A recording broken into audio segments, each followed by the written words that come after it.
Welcome to వీవే news film review. OG movie review. Perfect movie OG Pawan Kalyan విశ్వరూపం. Pawan Kalyan movie అంటేనే ఆయన ఫ్యాన్స్ కు ఓ పండగ.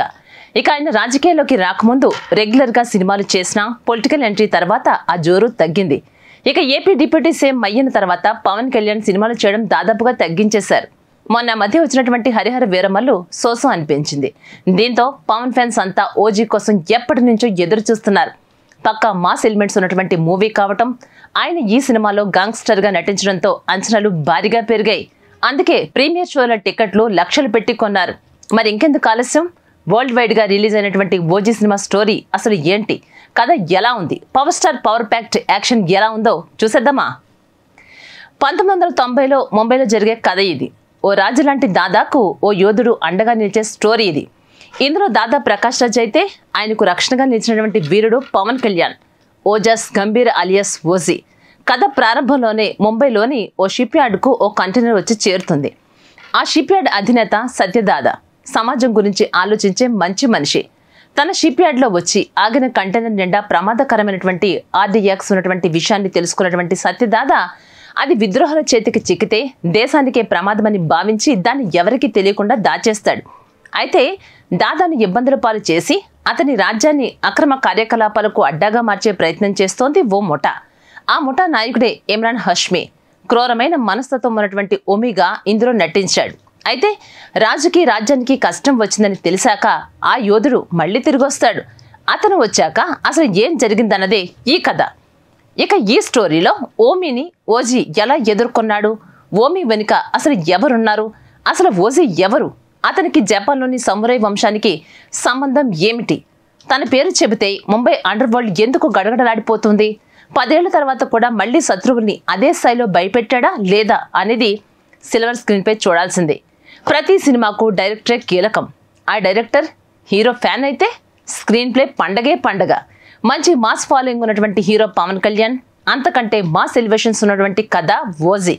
దీంతో డైరెక్టర్ సుజిత్ స్క్రీన్ ను దడదడలాడించారు. ప్రతి సీన్ ను క్లైమాక్స్ లాగే తెరకెక్కించారు. పవన్ కళ్యాణ్ తెరపై కనిపించినప్పుడల్లా ఇచ్చిన ఎలివేషన్స్ మామూలుగా ఉండవు. సుజిత్ డైరెక్షన్ కు తమన్ మ్యూజిక్ కూడా తోడవడంతో ప్రతి సీన్ అదిరిపోయేలా వచ్చింది. మొత్తంగా ఈ మూవీ పవర్ స్టార్ అభిమానులకు దసరా పండుగనే ముందే తెచ్చింది. ఇక సుజిత్ లోని అభిమాని కథ, డ్రామా కంటే కూడా ఇతర అంశాలపైనే ఎక్కువగా దృష్టి పెట్టినట్లుగా అనిపిస్తోంది. అలాగే జపాన్లోని యకుజా సమురై వంశాల మధ్య కథను చెబుతూ ఈ గ్యాంగ్స్టర్ డ్రామాని మొదలుపెట్టాడు దర్శకుడు. సినిమాలోని బిగినింగ్ సీన్స్ ప్రేక్షకుని ఓ కొత్త కథా ప్రపంచంలోకి తీసుకువెళ్తాయి. ఆ తర్వాత కథ ముంబైకి మారుతుంది. అలాగే పవన్ కళ్యాణ్ ఇంట్రడక్షన్ సీన్స్ నుంచి ఎలివేషన్స్ హంగామా మొదలవుతుంది. ఇక ముంబైలో రక్తపుటేర్లు సపారించినటువంటి ఓజీ గతం తాలూకా సన్నివేశాలు మొదలుకొని 10 ఏళ్ల తర్వాత తిరిగి ముంబైలోకి అడుగు పెట్టినప్పటి సన్నివేశాల వరకు ప్రతి ఎలివేషన్, యాక్షన్ సీక్వెన్స్ సినిమాలపైన బలమైన ప్రభావం చూపించాయి. బ్రేక్ ముందు ఆ తర్వాత వచ్చే సన్నివేశాలు సినిమాకు హైలైట్. ఇక పోలీస్ స్టేషన్ లో సీన్స్ రక్తి కట్టిస్తాయి. ఆ తర్వాత నుంచే సినిమా కాస్త ట్రాక్ తప్పిందేమో అనిపిస్తుంది. చిన్న చిన్న డీవియేషన్స్ తో సాగే సన్నివేశాలు కాస్త గందరగోళంగా అనిపిస్తాయి. సుజిత్ ఈ సినిమా కోసం 2-3 కోణాలు ఉన్నటువంటి కథను ఎంచుకున్నారు. అదే అంతగా హైలైట్ కాలేదు. ఇక స్టోరీ నారేషన్ కూడా ఫ్లాట్ గా సాగినట్లు అనిపిస్తుంది.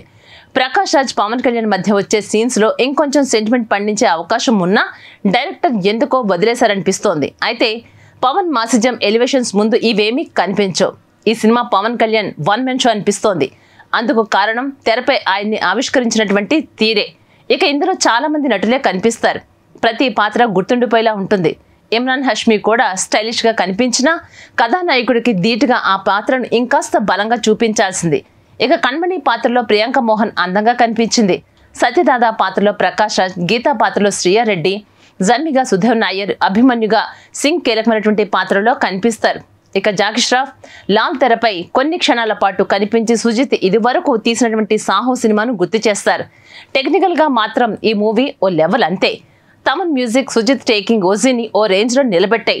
ఒక్క మాటలో చెప్పాలి అంటే power star Pawan Kalyan fans కు ఈ సినిమా ఓ దసరా గిఫ్ట్. ఈ మూవీకి ఓవరాల్ గా మా వీఫై ఇచ్చే రేటింగ్ 4.5 out of 5.